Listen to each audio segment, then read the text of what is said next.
हमारे लिए तो बहुत प्राउड की बात है कि हमारे 13 में से 9 बच्चे फर्स्ट टाइम ही नीट क्लियर कर गए। आरपीएस दादरी की स्ट्रॉन्ग टीम है, ये उनके हार्ड वर्क का ही नतीजा है। जो बिल्कुल भी एक्सपेक्टेशन नहीं थी कि यहाँ पे ऐसे ढोल के साथ मेरा वेलकम होगा, और फिर वो वेलकम हुआ, उसको देख के आई वाज सो सरप्राइज्ड।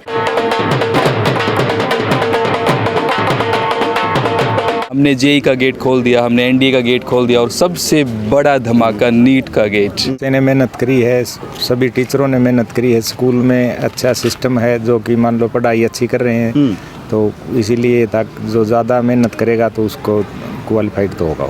जो माइनर और मेजर का लेवल है वो आप किसी भी टेस्ट सीरीज से मैच कर लीजिए, उनसे ज़्यादा ही टफ मिले। वो बच्चों की डेमो लगवाओ आप, स्कूल डेमो क्लास भी तो लगवा रहा है, चेक करो और स्कूल से कंपेयर करो, बेस्ट लगे तो करो, दी बेस्ट है, हमने भी तो करवा रखा है सर। क्यों पढ़ रहे हो चक्कर में, कोई नहीं है आरपीएस के टक्कर में। नमस्कार, मैं हूं सोमेश ढाका और आप देख रहे हैं वीटीएस लाइव न्यूज़। नीट का रिज़ल्ट आ चुका है और नीट के रिज़ल्ट आने के बाद अब खुशियों का जो माहौल है वो तमाम स्कूलों में आपको देखने को मिल रहा है, क्योंकि उन स्कूलों में जहां पर उनके बच्चे नीट को क्वालिफाई करके अब कहीं ना कहीं डॉक्टर बनने की राह पर चल पड़े हैं, तो वो अब उन लोगों का सपना साकार हो गया। तो इसलिए जो खुशियों का जो माहौल है वो बनना शुरू हो चुका है। और आज इस वक्त हम चरखी दादरी के आरपीएस स्कूल में मौजूद हैं और आरपीएस स्कूल में भी आज एक बहुत ही बेहतरीन प्रोग्राम रहा है। प्रोग्राम उन नीट क्वालिफाइड बच्चों को का अभिनंदन करने का, उनको मोटिवेट करने का कि वो आगे और बेहतर कर पाएँ।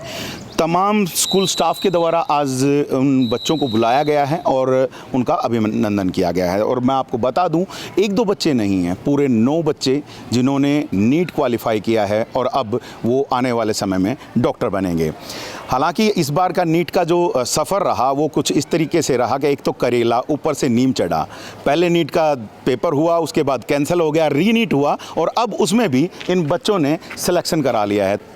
बेटा काफ़ी मेहनत करके पहली बार टेस्ट दिया था, अब फाइनली री नीट में सफलता हासिल कर ली है। अब आगे कैसा रहने वाला है? बहुत प्राउड मोमेंट है मेरे लिए और मेरे पेरेंट्स के लिए, यहाँ पे आने को मिला, और ऊपर से इतनी अच्छी सेरेमनी ऑर्गेनाइज़ कर रखी थी। मुझे बिल्कुल भी एक्सपेक्टेशन नहीं थी कि यहाँ पे ऐसे ढोल के साथ मेरा वेलकम होगा, और फिर वो वेलकम हुआ, उसको देख के आई वाज सो सरप्राइज्ड। उसके बाद स्टेज तक जाना पेरेंट्स के साथ, पेरेंट्स को इतना प्राउड फील करवाना, like a dream for me. तो ये बिल्कुल ये सपना साकार हो रहा है बच्चों का। और यहाँ पर एक नहीं, अभी हमारे साथ 3 बच्चे तो हमारे साथ यहाँ पे। प्रगति, आपका क्या नाम बेटा? कीर्ति। और आपका बेटा? नमिता। प्रगति, कीर्ति और नमिता, 3 गुड़ियाँ हमारे साथ यहाँ पर हैं और तीनों ने झंडा गाड़ दिया है। आरपीएस स्कूल जो कि हमेशा जाना जाता है अपने बेहतरीन रिजल्ट के लिए, तो अब की बार भी नीट में भी उन्होंने कमाल कर दिया है। 9 बच्चों का अब सिलेक्शन हुआ है और आने वाले समय में डॉक्टर बनेंगे। तो मैम भी हमारे साथ हैं, प्रिंसिपल मैम संगीता मैम के। ये इतनी ज़बरदस्त मेहनत आप लोगों ने कर दी है, 9 बच्चों का सिलेक्शन, पिछली बार भी सिलेक्शन रहा था, अब की बार फिर से, तो ये मतलब इतना बेहतरीन रिजल्ट आता जा रहा है, क्या कहना चाहेंगे इस पर? पहले तो सोमेश जी आपका स्वागत है आरपीएस के प्रांगण में। और रही बात साल दर साल रिज़ल्ट देने की, तो ये आरपीएस की परंपरा है। 2023 में आरपीएस दादरी ब्रांच की शुरुआत हुई थी और तब से लेके आज तक सीओ सर की जो एक स्ट्रॉन्ग प्लानिंग है, चेयरपर्सन मैडम का मोटिवेशन है, और जो आरपीएस दादरी की स्ट्रॉन्ग टीम है, ये उनके हार्ड वर्क का ही नतीजा है। कि चाहे मतलब आरपीएस काम करता है 360 डिग्री पे, not only on the academics but in sports, in culture, in board results. अब तो पता भी चल रहा है मैम बिल्कुल कि हर चीज़ में काम हो रहा है। कहीं खेल में देखें तो वहाँ आरपीएस, सांस्कृतिक कार्यक्रमों में देखें तो वहाँ आरपीएस, पढ़ाई में बोर्ड रिजल्ट्स में देखें वहाँ आरपीएस। अब की बार तो 10th में तो टॉप किया था, ठीक है, डिस्ट्रिक्ट टॉप किया, और अब नीट में भी छा गए हो मैम। तो ये तो स्पष्ट दिख रहा है कि जो गजब चीज़ और जो रह गई है। हमारी एक बच्ची है 12th पास आउट कॉमर्स से, Bhumi, and she was selected on the scholarship in London University. Dadri की शायद पहली बच्ची है वो जो स्कॉलरशिप से लंदन पढ़ने जा रही है, कॉमर्स स्ट्रीम से। तो वो समझ सकते हैं जी, ये कितनी ज़बरदस्त खुशियां जो हैं वो पेरेंट्स को यहाँ पर मिल पा रही हैं आरपीएस में अपने बच्चों को पढ़ाने की वजह से। जी मैम, तो अभी इन बच्चों के लिए क्या कहना चाहोगे मैम? इन्होंने तो झंडे गाड़ दिए हैं, अब डॉक्टर बनेंगे, ठीक है, तो क्या आज आपने इनको अभिनंदन समारोह किया है, तो क्या शिक्षा भी क्या दे दी आज? सर, ये इंस्पिरेशन है आने वाली पीढ़ी के लिए, अपने आने वाले जूनियर्स के लिए, कि इनको देख के इनके जूनियर्स को भी वो मोटिवेशन मिले कि हमें भी इनकी तरह ही अपने सपनों को साकार करना है। तो ये इनसे बड़ा रोल मॉडल और इनसे बड़ा मोटिवेशन कोई हो ही नहीं सकता, क्योंकि टीचर्स सबके साथ मेहनत करते हैं। पूरी क्लास को एक ही टीचर पढ़ाता है, बट उनमें से अलग अलग स्टेप्स पे बच्चे अलग अलग फील्ड में निकल जाते हैं। तो ये बच्चे जिन्होंने टीचर के साथ तालमेल बनाए रखा, ताल से ताल मिलाकर मेहनत की और वो बॉन्ड बना के रखा कि जहाँ कहीं भी इनको ज़रूरत थी तो टीचर इनके साथ थे, और जब टीचर को इनसे मेहनत करानी पड़ी तो बच्चे साथ थे। तो ये सब उसी का है कि ये बच्चे दूसरों के लिए मोटिवेशन है, और इनको देखकर तो आज पूरा जो स्कूल का बच्चा था, एक एक बच्चा, उन्होंने ये शायद बना ही लिया है मन कि अगले साल जब हम अपने किसी कंपटीशन में बैठेंगे तो हमारे सर पे भी यही पगड़ी होगी, हमारा पेरेंट भी ऐसे प्राउड फील करेगा और हम भी ऐसे ही खड़े होंगे। जी बिल्कुल, प्राउड मोमेंट है। और ये प्राउड मोमेंट जो तमाम लोग यहाँ पर शेयर कर रहे हैं, तो मैं आप लोगों को दिखा दूँ। यहाँ पर स्कूल का स्टाफ है जिन्होंने इनको पढ़ाया है, साथ में पेरेंट्स हैं जिन पेरेंट्स ने स्कूल के ऊपर भरोसा जताया और अपने बच्चों को आरपीएस स्कूल में यहाँ पर लेकर के आए। और तो यहाँ पर इनके जो छोटे भाई बहन हैं वो भी यहाँ पर हैं। ज़रा इनसे बात करते हैं। तुम्हें कैसा लग रहा है, तुम्हारे मन में क्या चीज़ें चल रही हैं इनको देख करके? मेरे को तो बहुत अच्छा लग रहा है, क्योंकि घर की फर्स्ट डॉक्टर मेरी बहन बनेगी। अरे वाह वाह वाह, देखिए छोटा सा बच्चा है और वो कितना शानदार तरीके से वो मतलब खुश है कि पहली डॉक्टर उनके घर में उनकी बहन बनने वाली है। तो ज़रा जान लेते हैं, पहले डॉक्टर हो गए बेटा? Yes sir. उससे पहले कोई भी ऐसा व्यक्ति नहीं था जो घर में डॉक्टर हो? नहीं, मेरी एक दीदी हैं, वो भी आरपीएस में ही पढ़ी हैं। तो उनको देख करके आपने ये तमाम जो ख्वाब देखे थे कि डॉक्टर बनना है? Yes sir. तो अब ख्वाब पूरा हो रहा है, क्या सोचा है आगे? टारगेट तो ऐसा कुछ फिक्स तो नहीं है, लेकिन बस ये है कि एमडी और एमएस वगैरह करना, या फिर जो भी अपनी हर सेमेस्टर में अच्छा परफॉर्म करना। जी, सेमेस्टर्स में अच्छा परफॉर्म करना, ये टारगेट अभी रखा है, क्योंकि डॉक्टर बनने में भी 5 साल हैं। उसके बाद कहीं एमएस करना है या एमडी करनी है तो उसके लिए अलग से रहेगा। कि क्या सोचा है, समाज के लिए क्या करके दोगे? सर, अभी जैसे मेडिकल फील्ड के अंदर है ना, बहुत लोगों को है ना वो सेवा नहीं मिल पाती है। तो मेरे को ये है कि मेरे को फ्री ये सप्लाई करनी है कि सबको हर एक मेडिसिन प्रोवाइड कर सकूं मैं। कोई बीमार है तो उसकी पूरी हेल्प कर सकूं, तो मेरा तो यही मोटिव है। तो अब पढ़ाई शुरू होगी, काफ़ी मुश्किल पढ़ाई है। तो अभी तक तो यहाँ से आरपीएस का जो स्टाफ था वो आपको पूरा मोटिवेट कर रहा था, हर रोज़ आप लोगों के पीछे बैकबोन बन के खड़े थे। अब वहाँ पे खुद पढ़ना पड़ेगा, क्या मानते हो, कर पाओगे? सर, नीट कर लिया तो वो भी हो जाएगा। बाकी मैम ऐसे तो नहीं है कि हमें छोड़ देंगे, मैम को तो हम फिर भी परेशान ही करेंगे। वाह जी वाह, वाह जी वाह। देखिए अपने टीचर्स के ऊपर कितना भरोसा है कि कुछ भी हो जाए, मेडिकल कॉलेज में पढ़ेंगे, लेकिन यहाँ जो जिन्होंने बेस बना के दिया है उन तक तो ये लोग पहुँचते ही रहेंगे। बाकी यहाँ चरखी दादरी आरपीएस स्कूल पर जिन पेरेंट्स ने भरोसा जताया है वो भी हैं। सर, किस चीज़ को देख करके आरपीएस पे भरोसा जताया था जो आज आपका फुलफिल हो गया है? बच्चे ने मेहनत करी है, सभी टीचरों ने मेहनत करी है, स्कूल में अच्छा सिस्टम है जो कि मान लो पढ़ाई अच्छी कर रहे हैं, तो इसीलिए था जो ज़्यादा मेहनत करेगा तो उसको क्वालिफाइड तो होगा। तो लगा था बीच में कि कभी ऐसा भी कि जो टीचर हैं वो शायद उतनी मेहनत नहीं करा पा रहे हैं, या फिर आपको लगा कि नहीं बिल्कुल ओके है, मेहनत ज़बरदस्त हो रही है और मेरी बिटिया कामयाब होकर के ही निकलेगी? नहीं, बातचीत होती थी, स्टाफ से होती थी। एक जो व्हाट्सएप ग्रुप बना रखा था उसमें मैसेज आते थे कि आज बच्चा नहीं आया है तो भी, और कोई इनका काम बच गया है तो उसका भी यही था। लगातार पूरा डिटेल बता? हाँ, डिटेल आती थी बच्चों की। जी, तो यहाँ पर देखिए पूरी डिटेल आ रही है, और पूरी डिटेल जब आ रही है पेरेंट्स के पास भी, तो वो बेहतरीन तरीके से अपने बच्चे का ध्यान रख सकते हैं।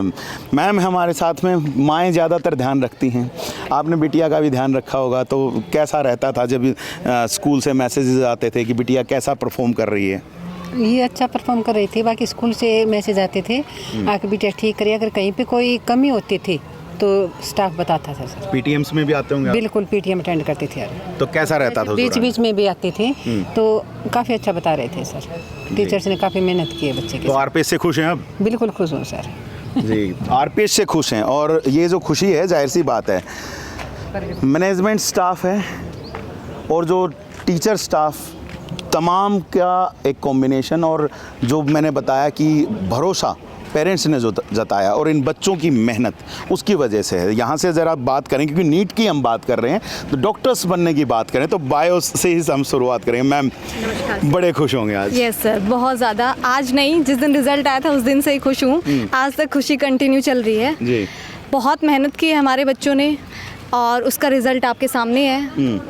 हमारे बच्चों में वो लेवल ऑफ थिंकिंग डेवलप हो गया था कि वो नीट के पेपर में जब बैठ रहे हैं तो उन्होंने बहुत जल्दी अपने क्वेश्चंस जो है वो अटेम्प्ट किए, तो बहुत अच्छा लग रहा है सर। साथ में हमारी मैनेजमेंट ने बहुत प्रॉपर सपोर्ट किया है। जैसे कोई भी माइनर मेजर जो होते थे हमारे रेगुलर होते हैं, हमारे माइनर मेजर हर 20 दिन में माइनर और 2 माइनर के बाद हमारा मेजर होता है। और आप देखोगे तो हमारे जो माइनर और मेजर का लेवल है वो आप किसी भी टेस्ट सीरीज से मैच कर लीजिए, उनसे ज़्यादा ही टफ मिलेगा। चाहे आप बच्चों से भी पूछ लीजिएगा ये बात। मतलब जो बड़े बड़े सेंटर्स दावा करते हैं कि हम टेस्ट सीरीज जारी करते हैं, डीपीपी जारी करते हैं और भी बहुत सारी चीज़ें वो प्रोवाइड करते हैं, तो उनसे बेहतर आरपीएस यहाँ स्कूल में ही करा देते हैं। जी, ये आप बच्चों से भी क्रॉस कंफर्म कर सकते हैं कि हमारी जो टेस्ट सीरीज़ है वो बाकी आप किसी भी इंस्टीट्यूट की टेस्ट सीरीज़ से आप कंपेयर कर लें तो आपको दिखेगा, फ़र्क दिखेगा आपको कि क्या टेस्ट सीरीज़ है। और बच्चों ने भी पूरी मेहनत की है सर। जैसे नीट कैंसिल हो गया तो उसके बाद रीनीट कराया, उसके बाद हमारा एक एलीट ग्रुप बना था जिसमें रेगुलर क्लासेस होती थी स्पेसिफिक उन टॉपिक की जो जिनको बच्चों को जिनको नीट में कंसर्न रहा था कि टॉपिक के क्वेश्चन हमसे नहीं हुए, तो हमने रेगुलर क्लासेस लगाई उनकी। उसके बाद उनको हर रोज़ मॉक टेस्ट दिए जाते थे, दिन के 2-2 मॉक टेस्ट, और बच्चों ने किए भी हैं कि उनकी तबीयत ख़राब थी बहुत ज़्यादा, उसके बाद भी उन्होंने 2-2 मॉक टेस्ट जो है वो हमें सॉल्व करके दिए हैं। आज वही मेहनत रंग लेके आई। जी ज़रूर रंग लाई है और आज हम बहुत ज़्यादा खुश हैं इस चीज़ जी। मेहनत तो रंग लेकर के आगे, ये पेरेंट्स भी हैं। ज़रा मैम कितना जो बता रहे हैं उतना सच है या नहीं? सर सही बोल रहे हैं मैम? सर क्लियर है, मान के चलो जहाँ पे ये पढ़ाई हो रही है यहाँ पे, अगर ये टेस्ट क्लियर कर देता है बच्चा तो आगे उसको करने की जरूरत नहीं है। पक्का सर। तो बाकी पेरेंट्स को क्या कहना चाहेंगे जो जिनके बच्चे आज यहाँ नहीं पढ़ रहे हैं, उनको क्या कहना चाहेंगे सर? सर आओ, बच्चों की डेमो लगवाओ आप। स्कूल डेमो क्लास भी तो लगवा रहा है, चेक करो और स्कूल से कंपेयर करो, बेस्ट लगे तो करो। दी बेस्ट है, हमने भी तो करवा रखा है सर, स्टार्टिंग से ही यही है जी। दी बेस्ट है स्कूल। और यहाँ पर साथ में हमारे साथ फिज़िक्स की फैकल्टी है। नीट वाले बच्चों का फिजिक्स वीक होता है सर। जी सर, बिल्कुल। कैसे उसको मेंटेन कर पाएं? सर फर्स्ट ऑफ ऑल हमारे लिए तो बहुत प्राउड की बात है कि हमारे 13 में से 9 बच्चे फर्स्ट टाइम ही नीट क्लियर कर गए। और ये बिल्कुल आपकी बात सही है कि जो मेडिकल बैकग्राउंड के बच्चे होते हैं तो फिजिक्स में थोड़ी प्रॉब्लम आती है क्योंकि वहाँ न्यूमेरिकल पोर्शन हो जाता है, उनका मैथ से टच हट जाता है। तो सर उन बच्चों के लिए फिर जैसे अलग से ही पहले हम फिजिक्स जैसे पढ़ाना स्टार्ट करें तो जो बेसिक मैथमेटिकल टूल्स हैं जो उनको काम आने हैं, मतलब 2 साल के अंदर या प्रिपरेशन के अंदर नीट में, तो पहले वो चीज़ें प्रॉपर्ली करवाई जाती हैं और उसके बाद फिर जो है हम आगे चैप्टर्स वगैरह स्टार्ट करवाते हैं। बढ़िया से बेस बनाया जाता है, उसके बाद फिर जी एडवांस पे जाते हैं। जी सर, और उसके बाद सर जो आरपीएस की टेस्ट सीरीज आती है, जैसे मैम भी बता रही थी कि जो हमारे माइनर मेजर होते हैं, बच्चा वो हर एक 13-14 डेज पे होता है, 15 डेज आप मैक्सिमम मानिए। उसके बाद उस टेस्ट सीरीज को करने के बाद बच्चा 2 साल के बाद जब 11-12 करने के बाद नीट में बैठता है तो उसको उस पेपर का लेवल जो एक्चुअल नीट का लेवल है वो उस पेपर से थोड़ा सा कम फील होता है क्योंकि प्रिपरेशन उनकी इतनी हाई लेवल की हो चुकी होती है कि वो हैबिचुअल हो जाते हैं उन चीज़ों के लिए, तो मतलब वो कंफर्ट फील करते हैं और जब ही इजीली इतना कर पाते हैं। और 12th के साथ ही सर जो बच्चे हैं ये अपियरिंग में इनका नीट का रिजल्ट है, तो ये तो आप समझ बहुत ही बढ़िया रिजल्ट आया सर। कि जी मैं आपसे एक जवाब जानना चाहूँगा कि नॉर्मली बच्चे आते हैं जो कि जिनका मैथ बैकग्राउंड अच्छा नहीं होता है तो वो बायो ले लेते हैं, या कुछ तो ये सोचते ही पहले हैं कि डॉक्टर ही बनना है, तो लेकिन कुछ मैथ से डर करके बायो ले लेते हैं। लेकिन यहाँ पे फिजिक्स में तो मैथ का पोर्शन फिर भी आता है, उनको कैसे मेंटेन कर पाते हो सर? सर उनके लिए स्टार्टिंग से हम लोग फोकस रखते हैं, जैसे कि उनका जो मैथमेटिकली हमें पढ़ता है, हम लोगों को पता होता है कि बच्चा मैथ्स की वजह से ज़्यादा तक बायो लेता है, तो हम उनको स्टार्टिंग से वो फोकस रखते हैं कि मैथमेटिकली पोर्शन पर उन पर ध्यान रखा जाए। जैसे इंटीग्रेशन डिफरेंशिएशन ये पार्ट में बच्चा 10वीं तक तो ये पढ़ता नहीं है, तो 11वीं में सीधा अचानक से आ जाता है, तो हम लोग क्या करते हैं बेस में भी स्टार्ट करते हैं, इसलिए 9th और 10th में भी हम लोग ये सब उनको करवा देते हैं ताकि वो उनको टफ ना लगे एकदम से कि अचानक से सब कुछ आ गया, प्रेशर पड़ जाए, तो उनका प्रेशर को कम करने के लिए हम स्टार्टिंग से उन पर फोकस करते रहते हैं। जी, तो यहाँ सुन सकते हैं कि स्टार्टिंग कहाँ से होती है, 9th से ही शुरू हो जाती है भैया, और वैसे तो शुरू तो फर्स्ट क्लास से ही शुरू हो जाती है। अगर आपके बच्चे का बेस बेहतरीन होगा तो वो बच्चा जो है बेहतरीन आगे रिजल्ट लेकर के आ पाएगा। और ये तमाम जो यहाँ पर जो जितने भी लोग खड़े हैं, इन तमाम लोगों का यही कहना है कि अगर आप बेहतरीन शिक्षा चाहते हैं तो आप अपना बेस मजबूत कीजिए, और वो बेस मजबूत करने का काम जो है वो आरपीएस चरखी दादरी बखूबी कर रहा है। क्योंकि अब जो रिजल्ट बता रहे हैं हमें बताने की ज़रूरत नहीं है। यहाँ पर हमारे साथ में केमिस्ट्री का स्टाफ भी यहाँ पर है। सर सबसे पहले कैसा रहता है? सर सबसे पहले मैं आपका धन्यवाद करना चाहूँगा। और जैसा कि मेरे को अभी इस ग्रुप से जुड़े हुए अभी 10 डेज़ हुए हैं जी, और मैंने जितना फील किया, जो मैंने देखा है, जो मैं माइनर टेस्ट भी देखे हैं मैंने, मैं कुछ लाइन में इतना ही कहूँगा, क्यों पढ़ रहे हो चक्कर में, कोई नहीं है आरपीएस के टक्कर में। वाह जी वाह, वाह जी वाह।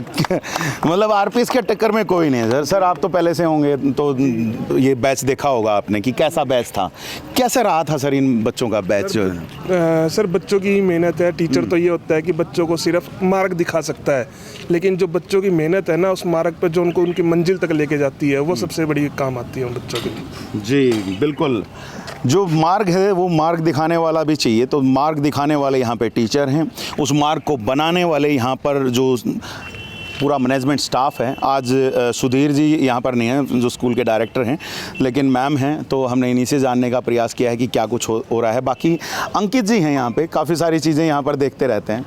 सर पूरा का पूरा स्कूल आप संभालते रहते हो, अलग अलग इवेंट्स में भी आप भागीदारी करते रहते हो। ये जो इवेंट रहा है, इसके बाद अब आरपीएस क्या दिखाने वाला है? मैं थोड़ा सा एक बार पास्ट में लेके चलता हूँ जी। स्कूल को शुरू हुए 3 साल हुए थे, चौथा साल था ये, और एक क्वेश्चन होता है कि ये निकल के आता है, समाज पूछता है कि आप रिजल्ट दिखाइए अपना, आपने किया क्या है। हमने 10th किया, हमने 12th किया, स्पोर्ट्स किया, कल्चर किया, नीट मेन कड़ी नीट। वो कहते हैं ना कि आपने गेट खोल दिए, हमने जेई का गेट खोल दिया, हमने एनडीए का गेट खोल दिया, और सबसे बड़ा धमाका नीट का गेट। और सबसे बड़ी बात ये है कि ये अगर देखा जाए तो ये पहला बैच था, फाउंडेशन बैच हमारे पास। इस फाउंडेशन बैच ने 13 में से 9 का रिजल्ट देना। अब वो बच्चा अराउंड 75% हो गया सर। ये 75% मैं हमेशा बोलता हूँ कोचिंग सेंटर से रेशियो निकाल के देखो ना। मेन कड़ी है सर आरपीएस की, वो नींव, वो कोर टीम, हमारी फैकल्टी, और उसके साथ साथ आरपीएस महेंद्रगढ़ की वो कोर टीम जो माइनर मेजर दिन रात मेहनत करती है। सीओ सर का दिमाग उस चीज़ के पीछे लगा रहता है, हर रोज़ उस चीज़ के बारे में सोचना किस तरीके से आप उस चीज़ को आगे बढ़ाओगे। रीनीट हुआ, मैं कह रहा हूँ रीनीट हमारे बच्चों के लिए तो बड़े फ़ायदे की चीज़ निकला। वो इतनी अच्छी चीज़। अच्छा 22 दिन और मैं एक चीज़ ऐड करना चाहूँगा। सीओ सर ने मीटिंग ली थी, उसमें प्रगति भी थी, तो सीओ सर ने भी ये लाइन जो बोली थी कि प्रगति से दादरी की प्रगति स्टार्ट हो गई है नीट में। मैं स्पेशली ऐड करना चाहूँगा, प्रगति से दादरी की प्रगति होना शुरू हो चुका है। और चौथा साल, और प्रगति ने, और प्रगति जैसे और 8 बच्चे और अलग हैं जिन्होंने नीट क्वालिफाई कर दिया है। और आरपीएस का जो झंडा है वो चरखी दादरी में एक बार फिर से बुलंद कर दिया है। और आरपीएस लगातार ये जो काम है लगातार कर रहा है। और यहाँ पर एक ये बोर्ड बना रखा है, हालांकि मैं अभी इसके थोड़ा सा पीछे चला जाता हूँ। मैं चाहूँगा मेरे सहयोगी से थोड़ा सा पीछे से लें, क्योंकि यहाँ पर फूलों के साथ नीचे लिखा हुआ है कॉन्ग्रेचुलेशन। तो हम भी इन बच्चों को कहेंगे कॉन्ग्रेचुलेशंस। और ये जो सिलसिला है ये बिल्कुल इसी तरीके से आगे भी जारी रहे, हम यही कामना करते हैं। चरखी दादरी के आसपास के भी जितने भी जो बच्चे हैं वो कहीं ना कहीं इस चीज़ का फ़ायदा उठा पाएँ, अपना भविष्य उज्जवल बना पाएँ। बाकी हम आप लोगों तक जो इस तरह से जो सूचनाएं हैं लगातार बना करके रखते हैं। आपका क्या कहना है, आपका क्या कहना है इन बच्चों की मेहनत के बारे में, आप ज़रूर कमेंट में बताइएगा। और अगर आप चैनल पर नए हैं तो सब्सक्राइब करके जाइएगा, आगे भी आपको बेहतरीन जो खबरें हैं वो हम आप लोगों तक पहुँचाते रहेंगे। बस इतना ही रख रहे हैं, आगे मिलेंगे कुछ नई सूचना और जानकारी के साथ। तब तक के आप मुझे दीजिएगा इजाज़त। मैं Sumesh Dhaka, VTS live news के लिए।